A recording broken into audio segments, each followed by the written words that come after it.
It's all about baseball for tonight. On tonight's episode, we are less than 24 hours away from the 2025 World Series. The Los Angeles Dodgers will be heading to Toronto to face the Blue Jays. We will be asking the panel's thoughts on their favorite teams, specifically the New York Yankees and the New York Mets. And since we are talking World Series, is this an opportunity for Kendrick Lamar and Drake to renew their hostility?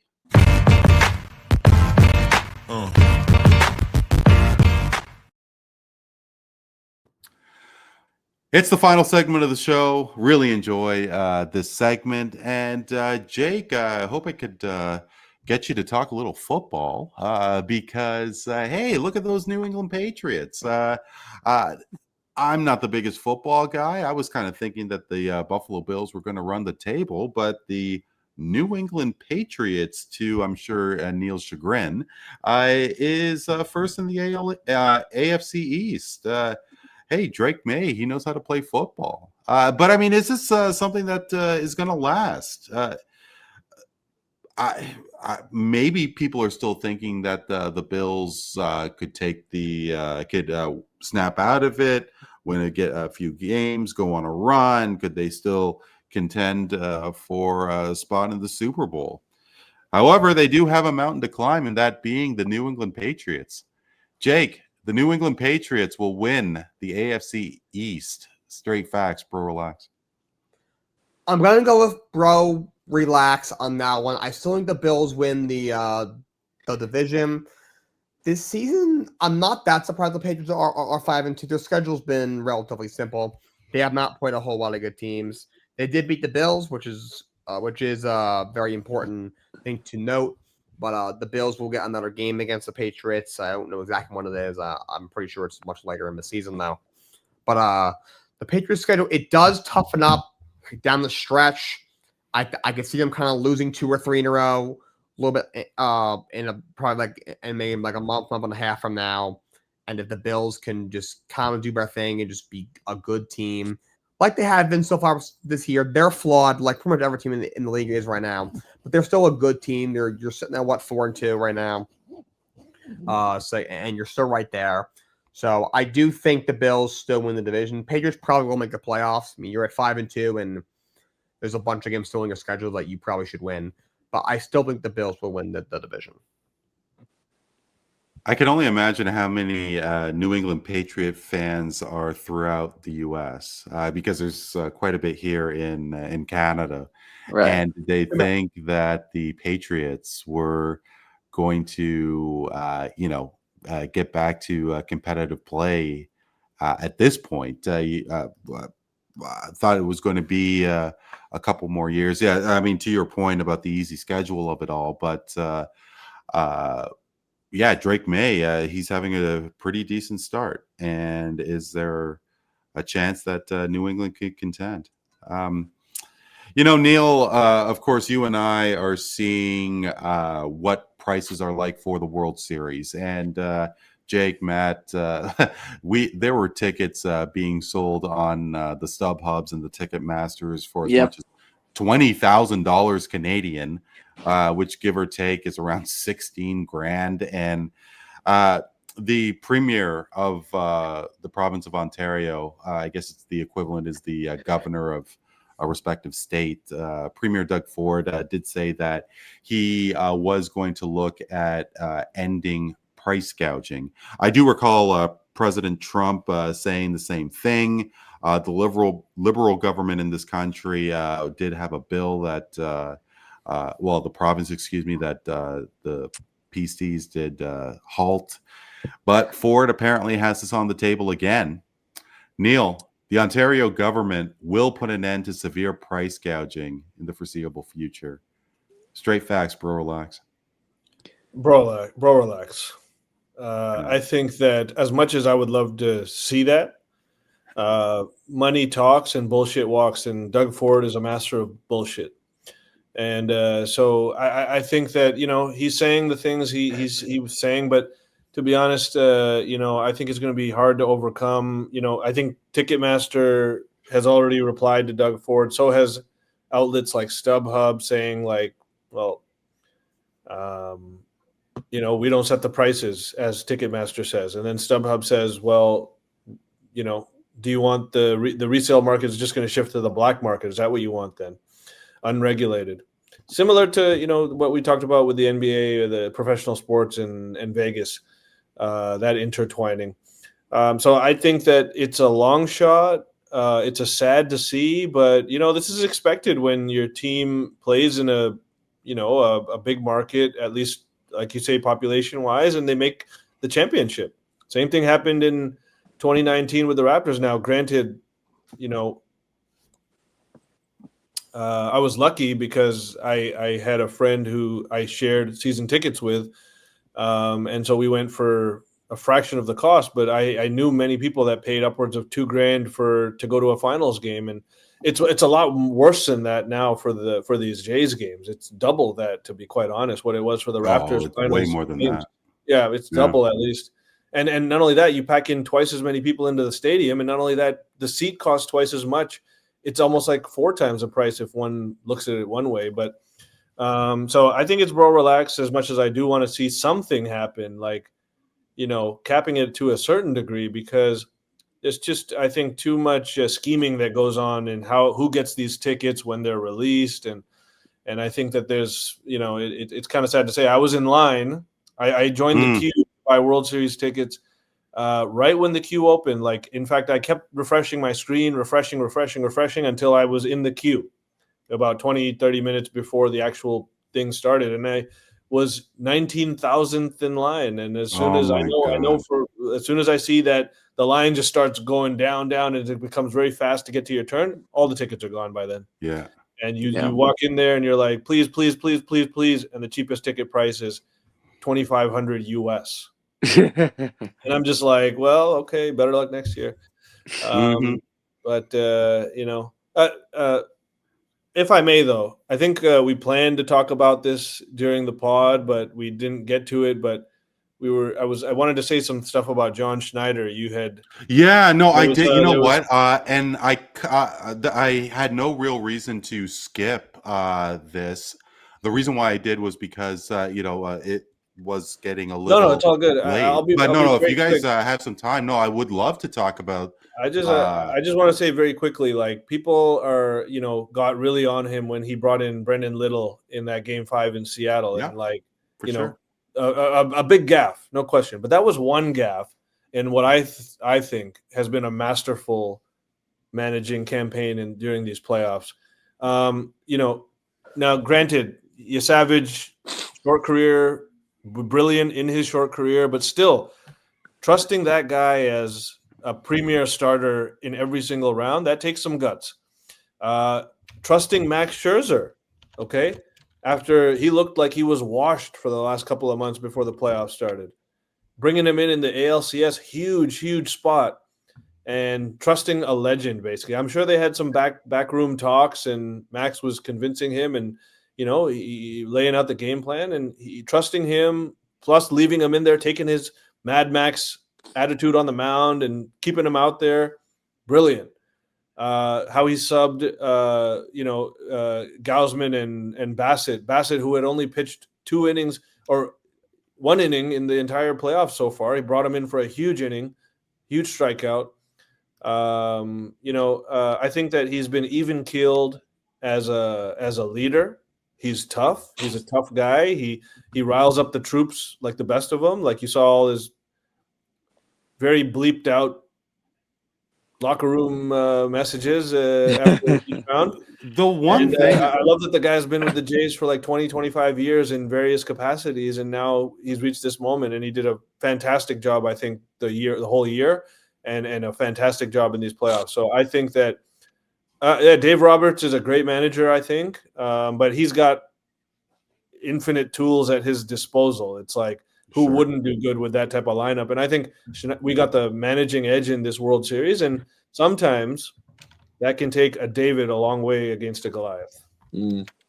Well, and it was something that I did want to bring up with regards to Schneider, because a lot of people, I don't have his stats in front of me, but with a season like the Jays had last year, a lot of people were calling for his head. this season, and now look what happened. And Maddie, I think I chatted about this with you before, like Yeah.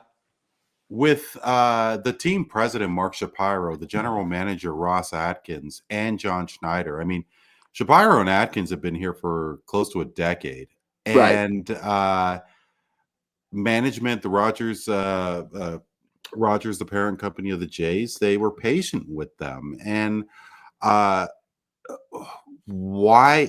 And it obviously has paid massive dividends. Now the Jays are in the World Series, so I guess the question is, like, there is a advantage to that, like, maybe not so much firing just at will. Maybe something could happen with Aaron Boone. Again, the Yankees went to the World Series last year. So, like, really, with the loss of Garrett Cole, like, who could have done a better job, really?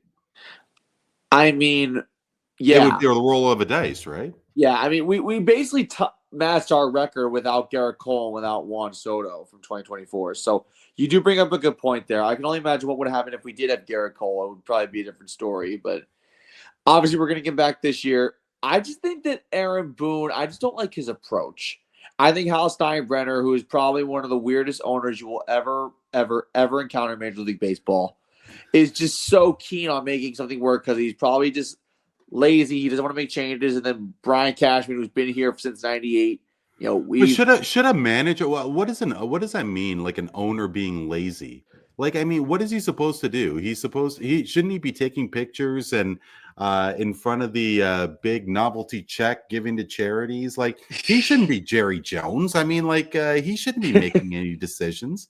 That's what the general managers are for. Yeah, right? but you got. I guess I'm kind of used to the George Steinbrenner hard-nosed Sure, mentality, where a manager sure. would be fired every 2 minutes. I guess you could say, because that's what the George Steinbrenner mentality was.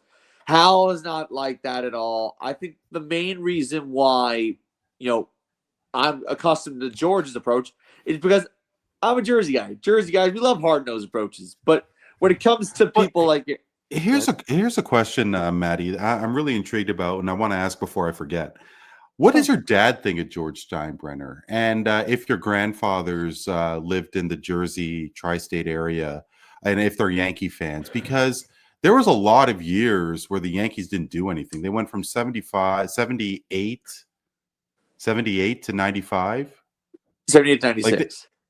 96, excuse me. So, they went close to 20 years without doing anything. And, Steinbrenner, like, I can remember the back and forth that he had with Billy Martin. The Yankees were a bit of a sideshow. Yep. What do your elders think about the Yankees? And, well, specifically George Steinbrenner, because you, as a person of your age, may think that George is a genius. But, like, I remember those years before 96, and the Yankees were nothing. Well, so George is a guy who is just he was a fiery guy. I mean, he had gotten to confrontations with everybody, but it was all because he was trying to find a good product. And yes, from 82 to 92, I believe, or no, the Yankees had that long stretch where they didn't have a winning season. And yes, George Steinbrenner was the owner during that time. But you know what? He was a fiery guy. He got in your face. He held people accountable. And Hal Steinbrenner just doesn't. So when people say, oh, George is rolling in his grave over the Yankees, that's exactly why. Hal doesn't hold people accountable. George did.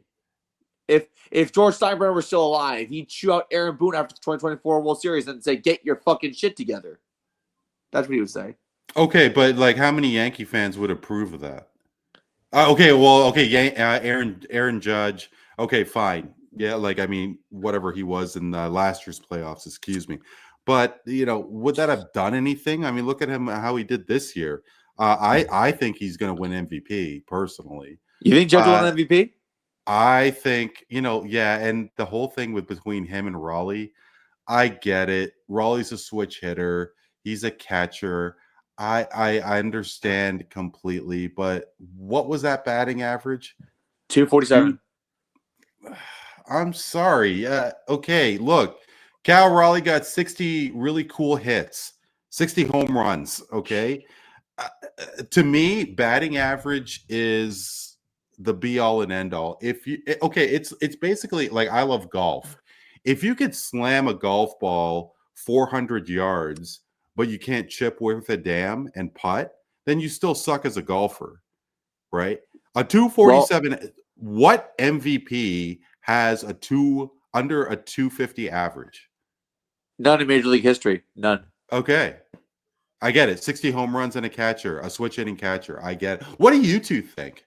I mean, Maddie, maybe you're pretty unbiased about this. Jake, I'll start with you. Go ahead, Jake. Yeah. Raleigh or Judge? It's Cardinale for me. First of all, batting average to me is not. It used to be kind of like the number one statistic for how we grade hitters. It's not anymore. Not that it's not important at all, but things like OPS and which is on base plus slugging and WAR have kind of taken over. And also, I don't think people are truly grasping how insane a catcher hitting 60 home runs in a season is. A catcher, for what they have to do defensively, they have to manage the entire pitching staff. They have to know what every pitcher's pitch is. They have to call every single pitch through every single game. They got to know every pitcher on the roster, the starters, the relievers, guys that get called up to the roster from the minor leagues. They got to know them. But Jake, isn't that what Gold Gloves are for? Yes, that is. But first of all, I think Cal does a very good job back there. First of all, and second of all, like catchers have to do all this. They have to call again. There's so much more that goes into it for a catcher. So I don't think people are taking that into account. Like how insane it is that a catcher hit 60 home runs in a season. Sure. No, I get it. I guess for me, is how much more elite of a defender do you have to be at shortstop versus first base? First base is one of those positions. Yeah, there's some difficulty in picking up that ball off of the ground when the infielder doesn't know how to throw a strike to the first baseman's glove there. But they call the third base the hot corner for a reason. And Right. How many first basemen were bypassed for a third baseman? Sorry, how many third basemen were bypassed for MVP to a first baseman? And I guess the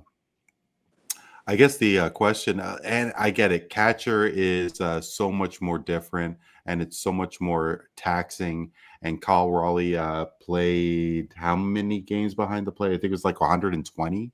Something And along the those other, lines. yeah, he was. Hey, my parents' cat is right here. Here, Nemo, come over here, buddy. Anyway, hopefully I can introduce you to you guys. But that batting average just screams at me, and because I remember all those years ago in the '80s, there was an outfielder with the Tigers, Rob Deere. He had like close to 30 home runs, and I think he was under 200 batting average.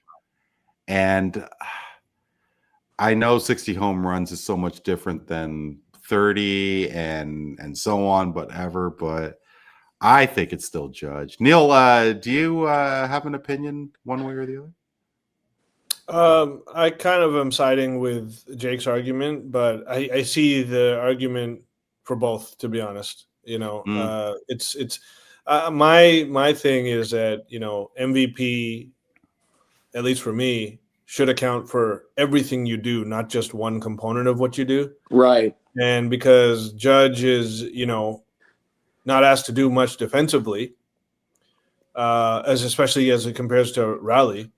I can't imagine his impact on winning is definitely better than Raleigh's has been this season. So I think that especially how kind of the Mariners made that late season surge and was easily a better team than the Yankees, I think, late in the season, what he does as a catcher. And then obviously blasting, home runs is maybe a vanity stat, but he still blasted way more homers. while having to get off his achy knees every time he's Sure. defending the plate. Sure. So I think once in a while you got to kind of just give it up and know that in a close battle, go with the guy who played the better defense. Also, it's not the you gotta remember, it's not the best player in the league, it's the most valuable player. People get that confused all the time. Yeah, that's true. Well, Yeah. the Canadian Football League calls it the most outstanding player. And how many players were bypassed? And then they give you a bucket for your trophy. Yeah. Well, it's Called a mop bucket. well, A mop bucket. yeah. But in years past, when an MVP is announced, how come it how much of their defense was considered in that? Like, if that was the case, how many MVPs did Ozzie Smith win? And of course, I'm just throwing I'm one out just there. saying But why they win. To me, it's the most. First of all, Aaron Judge also was hurt for 10 days. I take that into account too. Yeah, I take everything into account. Also, last week I turned on my television. I saw Katarey, did not see Aaron Judge on my television screen. yeah, but Jake, you know better than anyone. You know better than anyone that these kind of awards are only for regular season. They are, but they should be. And look, Judge had a great postseason, but like, I think it's Katarey. Also, what Katarey did was historic. Judge had a fantastic year. It wasn't What historic? It was 60 home runs. What's this? I mean, 60 home runs. Yeah, I get it. Okay, fine. But it's not 73. Can I step in here for a second? I wonder why. Since it's my guy that Jake's talking about. First off, I'm gonna be honest. I don't know who's going MVP. It could honestly be both of them. That's number one. Second of all, yes, Katarey did something pretty historic. No catcher had hit 50 home runs in the season, let alone 60. So yes, Katarey did something really historic. Fair enough. So I will give Katarey that. Third, Aaron Judge is 33 years old. He batted .331. And Katarey batted .247. Yes, 60 home runs is great. And I know we're all predicated on the home run ball and it's so important and yada. But if you look at every single hitter's stat for stat, comparison by comparison, the only two categories that Katarey beat Aaron Judge in were home runs and RBIs. That's it. And you talk about like most valuable player on a team. Look at the Mariners as a whole. They got a bunch of guys who contribute every single game, it seems. It seems like the Yankees are so dependent on Judge and how he does. And I think the team rallies around him. And he's not just a guy who can, like hit a home run. He's hit all over the park. Like he's hit singles. He's hit doubles this year. He's robbed a home run. He makes good catches. He's more disciplined now. And I think people thrive off of him as the entirety of the team. Now, yes, Katarey has had a great postseason. He did. But I don't know where this is going to go. I'm preaching towards Judge, but I'm just saying I'm being realistic here. But I think people are underestimating how good Judge is. And plus, people are probably preaching Katarey because, it's a team that not a lot of people talk about. They're probably getting Aaron Judge syndrome. But you know what? He deserves it. Both these two deserve it. But it's going to be interesting how that race finishes. Yeah. No, it is. It is interesting. Well, I don't know, guys, what your schedule is like for the rest of the evening. There was a couple of other questions that I did have, but I was wondering, if it was getting a little late. Completely up to you. This is not really good for live podcasting, but whatever. There were a couple of other questions with regards to Dave Roberts. I mean, Neel did bring it up, in terms of coaching, and Dave Roberts was under the gun before the Dodgers did win that at least World Series last year. Maddie, I mean, do you think that Roberts could be under the gun again should the Dodgers lose this year as well as next year, for example? All right. So my good friend Lauro Antonio, who's a diehard Dodgers fan, talks to me about this all the time when it comes to Dave Roberts. Dodgers management loves Dave Roberts. And honestly, they probably should have fired him if they had lost that Padres series last year. They probably should have fired him. But I think winning that World Series last year saved him. big time. And I think no matter what happens in the World For how Series, I long, think though? That's Dave the Roberts question. is probably the manager long term. Long term. So Yeah. 5 years with that lineup, and he's going to stick around. That's what Loro's a very close source to the Dodgers, so I gotta take him into account. I'm with Jake, him what do you there. think? Yeah, I do agree with Matt. It's you can't fire a guy after even if they lose to Toronto. He went to 2 straight World Series and he won one last year. You can't fire a guy after doing that. I do think Dave Roberts has his deficiencies. At times, I would kind of compare him to Nick Sirianni. That would be my NFL comparison to him. Like, he wins a lot of games, but he's like, he's not the best true head coach or manager in the league. In fact, he's more towards the middle of the pack. I think he benefits a little bit from a loaded roster. But the players like him a lot. Yeah. The organization likes him a lot. He won a World Series a season ago. He got to the World Series this year.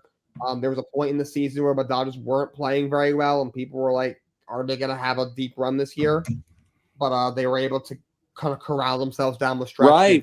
Right. World Series, and I mean, they're in the driver's seat to win. Who knows what will happen? There's still a whole potentially 7 games for that to be determined. Yeah, but sure. Maybe if they lose this year and like you lose in the first round next year, maybe the thought would creep into their minds. But as of right now, I don't think that's even on the topic right now.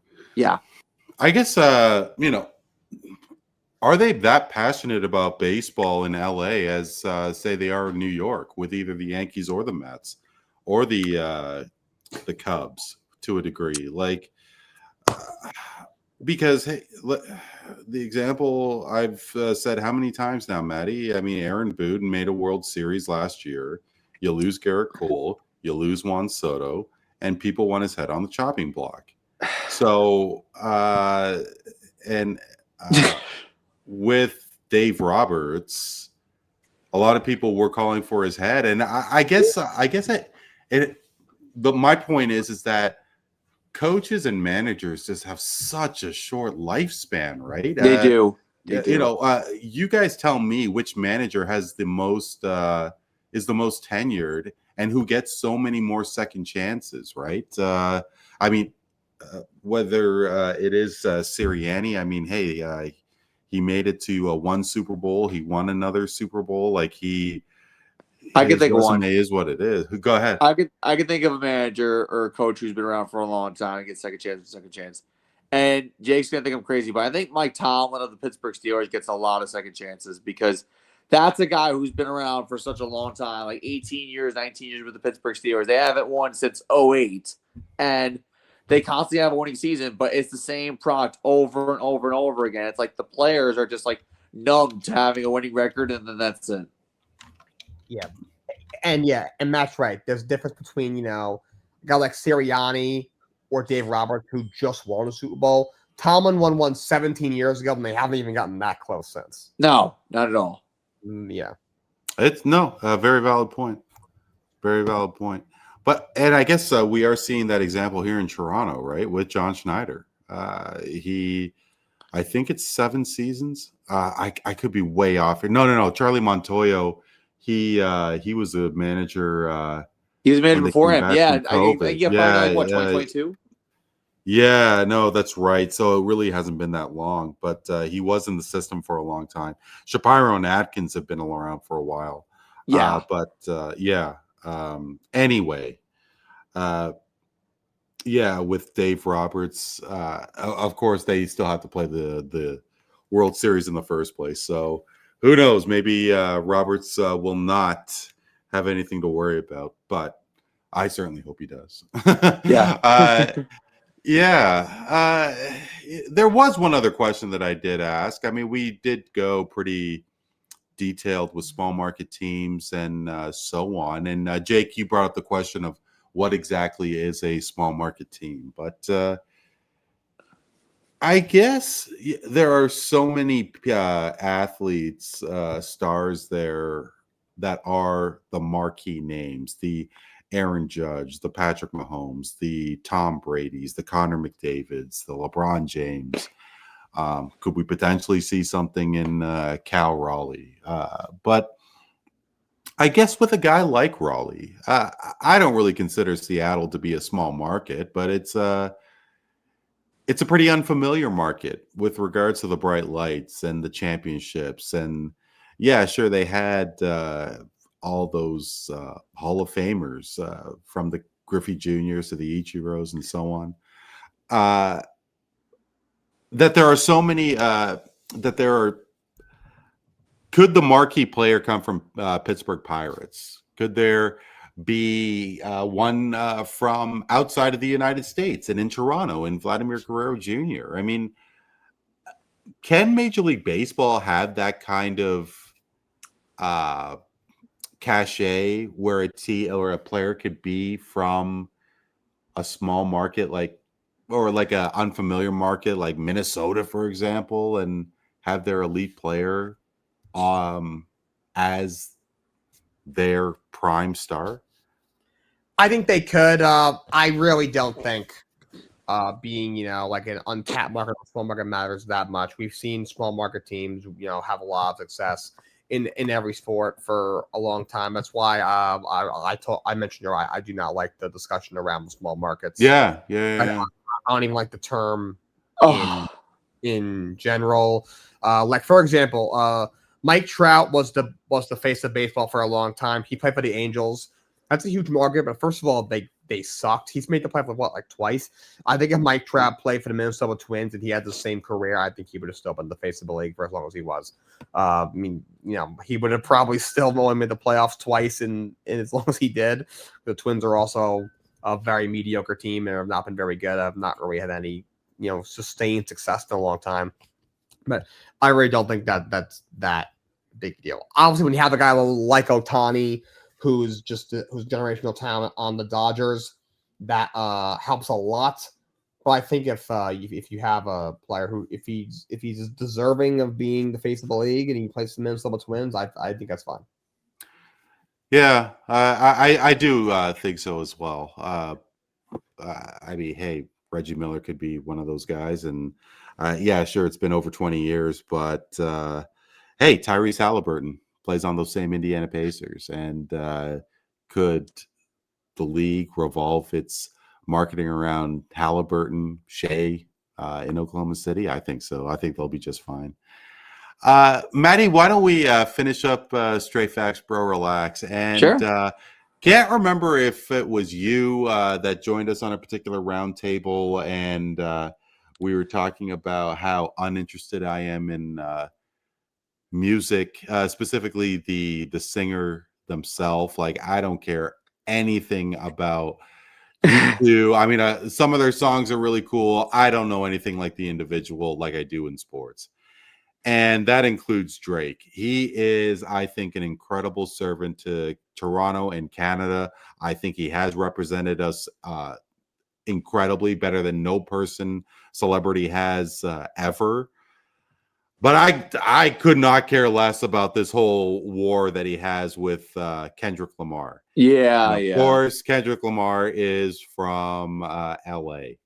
And especially in this me world of social media and clicks and everything like that, that I could only see this as an opportunity for both of those rappers.